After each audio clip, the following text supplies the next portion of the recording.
ಕೆಲವರು ಚೆನ್ನಾಗಿ ತಿಂದ ನಂತರ ವ್ಯಾಯಾಮ ಮಾಡಿದ್ರೆ ತಿಂದದ್ದು ಚೆನ್ನಾಗಿ ಜೀರ್ಣ ಆಗುತ್ತೆ ಅಂತ ಅಂದುಕೊಳ್ತಾರೆ. ಆದರೆ ಇದು ನಿಜಾನಾ? ತಿಂದ ತಕ್ಷಣ ವ್ಯಾಯಾಮ ಮಾಡಿದ್ರೆ ನಮಗೆ ಬೇಕಾದ ಫಲಿತಾಂಶ ಸಿಗೋದು ತುಂಬಾ ಕಷ್ಟ ಅಂತ ಪರಿಶೋಧನೆಗಳು ಹೇಳ್ತಿವೆ. ಹಾಗಾದ್ರೆ ತಿನ್ನೋದಕ್ಕೆ ವ್ಯಾಯಾಮ ಮಾಡೋದಕ್ಕೆ ಮಧ್ಯೆ ಎಷ್ಟು ವಿರಾಮ ಇರಬೇಕು? ಬೆಳಗ್ಗೆ ಟಿಫನ್ ಅಥವಾ ಮಧ್ಯಾಹ್ನ ಊಟ ಮಾಡಿದ ತಕ್ಷಣ ವ್ಯಾಯಾಮ ಮಾಡಬಾರ್ದು. ಎಂತಹ ಆಹಾರ ತಿಂದ್ರೂ ಸರಿ, ತಿನ್ನೋದಕ್ಕೆ ವ್ಯಾಯಾಮ ಮಾಡೋದಕ್ಕೆ ಮಧ್ಯೆ 1 ರಿಂದ 1.5 ಗಂಟೆಗಳ ಕಾಲ ವಿರಾಮ ಇರಬೇಕು. ಏಕೆ ಅಂದರೆ ಆಹಾರ ತಿಂದಾಗ ಬ್ಲಡ್ ಸರ್ಕ್ಯುಲೇಷನ್ ನಮ್ಮ ಹೊಟ್ಟೆ ಕಡೆನೇ ಇರುತ್ತೆ. ವ್ಯಾಯಾಮ ಮಾಡುವ ಸಮಯದಲ್ಲಿ ನಾವು ಯಾವ ಭಾಗದ ಜೊತೆ ವ್ಯಾಯಾಮ ಮಾಡ್ತೀವೋ ಆ ಭಾಗದ ಕಡೆ ರಕ್ತ ಹೆಚ್ಚಾಗಿ ಚಲಿಸುತ್ತೆ. ಉದಾಹರಣೆಗೆ ಕೈ, ಕಾಲು, ಸೊಂಟ ಈ ರೀತಿ ಯಾವ ಭಾಗದ ಜೊತೆ ವ್ಯಾಯಾಮ ಮಾಡ್ತೀವೋ ಆ ಭಾಗದ ಕಡೆ ಬ್ಲಡ್ ಸರ್ಕ್ಯುಲೇಷನ್ ಹೆಚ್ಚಾಗಿ ಇರುತ್ತೆ. ಆದ್ದರಿಂದ ತಿಂದ ತಕ್ಷಣ ವ್ಯಾಯಾಮ ಮಾಡಿದ್ರೆ ಅದು ಸರಿಯಾಗಿ ಜೀರ್ಣ ಆಗೋದಿಲ್ಲ. ಅದೇ ರೀತಿ ನಾವು ಸರಿಯಾಗಿ ವ್ಯಾಯಾಮ ಮಾಡಲು ಸಾಧ್ಯವಾಗೋದಿಲ್ಲ. ಆದ್ದರಿಂದ ಊಟ ಮಾಡಿದ 60 ರಿಂದ 90 ನಿಮಿಷಗಳ ನಂತರ ವ್ಯಾಯಾಮ ಮಾಡೋದು ತುಂಬಾ ಒಳ್ಳೆಯದು. ಸಾಮಾನ್ಯವಾಗಿ ಮಾನವರಿಗೆ ಸಂಬಂಧಪಟ್ಟಂತ ಕಾಯಿಲೆಗಳನ್ನ ಅಧ್ಯಯನ ಮಾಡಬೇಕು ಅಂದ್ರೆ ಆ ದೇಹದ ಭಾಗಗಳು ಹೇಗೆ ಹುಟ್ಟುತ್ತೆ, ಹೇಗೆ ಬೆಳೆಯುತ್ತೆ, ಹೇಗೆ ಕೆಲಸ ಮಾಡುತ್ತೆ, ರೋಗಕಾರಕಗಳು ಹೇಗೆ ಬೆಳೆಯುತ್ತೆ, ಕಣಗಳ ಮೇಲೆ ಅವುಗಳ ಪ್ರಭಾವ ಹೇಗಿರುತ್ತೆ, ಎಷ್ಟಿರುತ್ತೆ, ಈ ರೀತಿ ತುಂಬಾ ವಿಷಯಗಳನ್ನು ಅಧ್ಯಯನ ಮಾಡಬೇಕು. ಸಾಮಾನ್ಯವಾಗಿ ಪ್ರಾಣಿಗಳ ಮೇಲೆ ಇಂತಹ ಪ್ರಯೋಗಗಳನ್ನು ಮಾಡ್ತಾರೆ. ಆದರೆ ಅದು ತುಂಬಾ ಕ್ಲಿಷ್ಟಕರವಾದ ಪ್ರಕ್ರಿಯೆ. ಆದರೆ ಈ ಒಂದು ಸಮಸ್ಯೆಗೆ ಒಂದು ಮೀನು ಪರಿಷ್ಕಾರವನ್ನ ತೋರಿಸಿದೆ. ಅದರ ಹೆಸರು ಜೀಬ್ರಾ ಫಿಶ್. ಇದರ ನಿರ್ಮಾಣ ಪರಿಶೋಧನೆಗಳಿಗೆ ಅನುಕೂಲಕರವಾಗಿದೆ. ಇದಕ್ಕೆ ಮಾನವರಿಗೆ ಇರೋ ರೀತಿ ರಕ್ತ, ಕಣ್ಣು, ಮೆದುಳು, ಕಿಡ್ನಿ, ಲಿವರ್ ಈ ರೀತಿ ಎಲ್ಲ ಭಾಗಗಳು ಇವೆ. ಈ ಮೀನಿನ ಮೇಲೆ ಪರಿಶೋಧನೆ ಮಾಡುವುದರಿಂದ ಅದರ ಭಾಗಗಳಿಗೆ ರೋಗ ಬಂದ್ರೆ ಅದರಲ್ಲಿ ಎಂತಹ ಬದಲಾವಣೆಗಳು ಬರುತ್ತೆ ಅಂತ ಸ್ಪಷ್ಟವಾಗಿ ತಿಳಿಯುತ್ತೆ ಅಂತ ವಿಜ್ಞಾನಿಗಳು ಹೇಳ್ತಿದ್ದಾರೆ. ರೋಗಗಳಿಗೆ ಮಾನವನ ದೇಹ ಹೇಗೆ ಸ್ಪಂದಿಸುತ್ತೋ ಅದೇ ರೀತಿ ಈ ಮೀನು ಕೂಡ 90ರಷ್ಟು ಸ್ಪಂದಿಸುತ್ತಂತೆ. ಅಷ್ಟೇ ಅಲ್ಲ, ಈ ಮೀನಿಗೆ ಮೂಡ್ ಕೂಡ ಇದೆ. ಒಂದು ವೇಳೆ ಇದರ ಮೂಡ್ ಚೆನ್ನಾಗಿಲ್ಲ ಅಂದ್ರೆ ದಿನಾಪೂರ್ತಿ ಒಂದೇ ಜಾಗದಲ್ಲಿ ಇರುತ್ತಂತೆ. ಈ ಮೀನು ಎಷ್ಟು ಬುದ್ಧಿಶಾಲಿ ಅಂದ್ರೆ ಸಾಮಾನ್ಯವಾಗಿ ಗಂಡು ಮತ್ತು ಹೆಣ್ಣು ಮೀನುಗಳು ಪಕ್ಕಪಕ್ಕದಲ್ಲೇ ಇದ್ದು ಮೊಟ್ಟೆ ಇಟ್ಟು ಮರಿ ಮಾಡುತ್ತೆ. ಆದ್ರೆ ಜೀಬ್ರಾ ಗಂಡು ಮೀನಿನ ವರ್ತನೆಯಲ್ಲಿ ಏನಾದ್ರೂ ಬದಲಾವಣೆ ಬಂದ್ರೆ ಅದಕ್ಕೆ ರೋಗ ಇದೆ ಅಂತ ಹೆಣ್ಣು ಮೀನು ಪತ್ತೆ ಹಚ್ಚುತ್ತಂತೆ. ಇದರಿಂದ ಮೊಟ್ಟೆ ಇಡೋದಕ್ಕೆ ಅದು ಸರಿಯಲ್ಲ ಅಂತ ನಿರ್ಣಯಿಸುತ್ತಂತೆ. ಹೆಣ್ಣು ಮೀನಿಗೆ ಗಂಡು ಮೀನಿನ ಮೇಲೆ ಅನುಮಾನ ಇದ್ರೆ ಅದನ್ನು ಹತ್ತಿರ ಕೂಡ ಸೇರಿಸುವುದಿಲ್ಲವಂತೆ. ತುಂಬಾ ಬುದ್ಧಿಶಾಲಿ ಮೀನು ಅಲ್ವಾ? ಈಗ ಇದು ವಿಜ್ಞಾನಿಗಳ ಪರಿಶೋಧನೆಯಲ್ಲಿ ಒಂದು ಭಾಗವಾಗಿದೆ. ನಮ್ಮೆಲ್ಲರಿಗೂ ಗೊತ್ತಿರುವ ಹಾಗೆ ಕರೋನಾ ಬಂದಾಗಿಂದ ಬಳಸಿ ಬಿಸಾಡಿದ ಮಾಸ್ಕ್ಸ್, PPE ಕಿಟ್ಸ್ ವೇಸ್ಟ್ ಟನ್ಗಳ ಗಟ್ಟಲೆ ಇದೆ. ಈ ವೇಸ್ಟ್ ಅನ್ನು ಸರಿಯಾಗಿ ಹ್ಯಾಂಡಲ್ ಮಾಡಲಿಲ್ಲ ಅಂದ್ರೆ ತುಂಬಾ ಸಮಸ್ಯೆಗಳು ಬರುತ್ತೆ. ಇದಕ್ಕೆ ಒಳ್ಳೆ ಉಪಾಯವನ್ನ ಕಂಡು ಹಿಡಿದಿದ್ದಾರೆ ಇವರ ಹೆಸರು ಬಿನೇಶ್ ದೇಸಾಯಿ. ಇವರನ್ನ the recycle man of India ಅಂತ ಕರೀತಾರೆ. ಇವರು ಬಳಸಿ ಬಿಸಾಕಿದ ಮಾಸ್ಕ್ಸ್, PPE ಕಿಟ್ಸ್ ಅನ್ನ ಶೇಖರಿಸಿ ಅವುಗಳನ್ನು ರೀಸೈಕಲ್ ಮಾಡಿ ಅವುಗಳಿಂದ ಇಟ್ಟಿಗೆಗಳನ್ನು ತಯಾರಿಸುತ್ತಿದ್ದಾರೆ. ಕೇವಲ PPE ಕಿಟ್ಸ್, ಮಾಸ್ಕ್ಗಳೇ ಅಲ್ಲ, ವೇಸ್ಟ್ ಪೇಪರ್ಸ್, ಪ್ಲಾಸ್ಟಿಕ್ಸ್ ಈ ರೀತಿ 57 ರೀತಿ ವೇಸ್ಟ್ ಪದಾರ್ಥಗಳಿಂದ 150ಕ್ಕಿಂತ ಹೆಚ್ಚು ವಸ್ತುಗಳನ್ನು ಇವರು ತಯಾರಿಸುತ್ತಿದ್ದಾರೆ. ಜನರಿಗೆ ತೊಂದರೆ ಕೊಡುವ ವೇಸ್ಟ್ನಿಂದ ಜನರಿಗೆ ಉಪಯೋಗಕ್ಕೆ ಬರುವ ವಸ್ತುಗಳಾಗಿ ಬದಲಾಯಿಸುತ್ತಿದ್ದಾರೆ.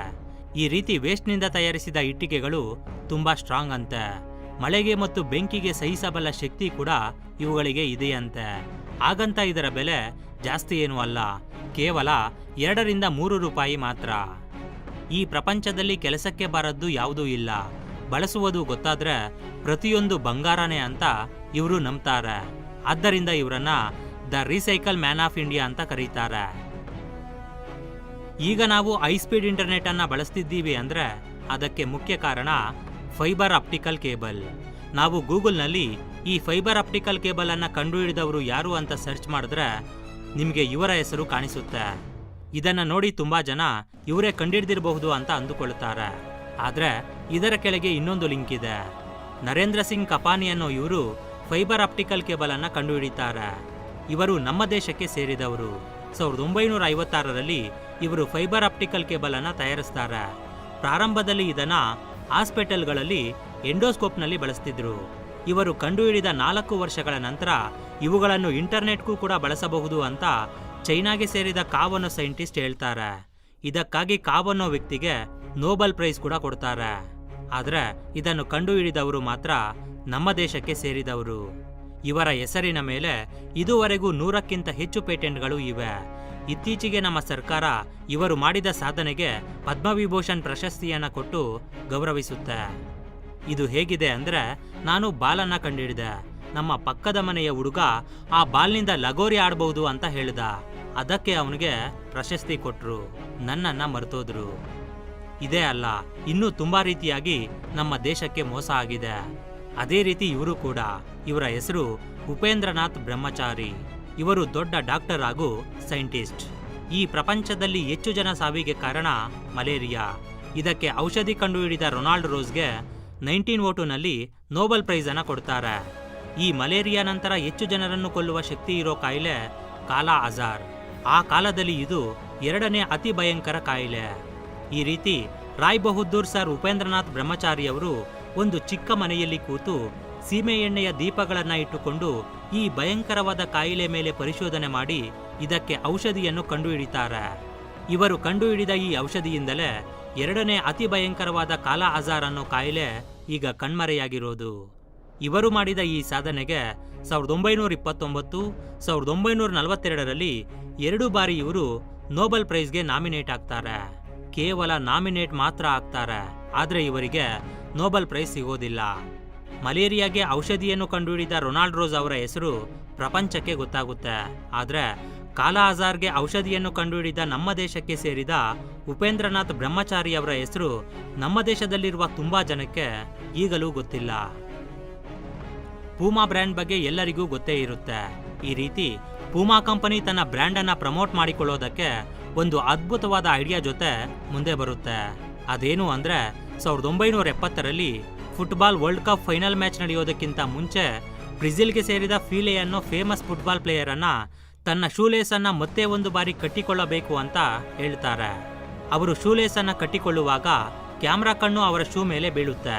ಅವರು ಪೂಮಾ ಶೂಸ್ ಅನ್ನ ಹಾಕಿಕೊಂಡಿದ್ದಾರೆ ಅನ್ನೋ ವಿಷಯ ಪ್ರಪಂಚಕ್ಕೆ ಗೊತ್ತಾಗುತ್ತೆ ಅಂತ ಪೂಮಾ ಕಂಪನಿಯವರ ಪ್ಲಾನ್. ಅಷ್ಟೇ ಅಲ್ಲ, ಅವರು ಈ ರೀತಿ ಶೂಲೇಸ್ ಅನ್ನ ಕಟ್ಟಿಕೊಂಡಿದ್ದಕ್ಕೆ $120,000 ಕೊಡುತ್ತೆ.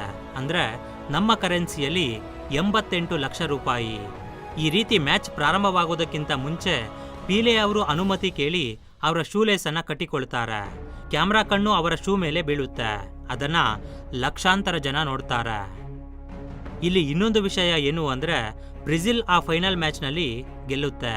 ಇದರಿಂದ ಪೂಮಾಗೆ ಒಳ್ಳೆ ಪ್ರಮೋಷನ್ ಸಿಗುತ್ತೆ.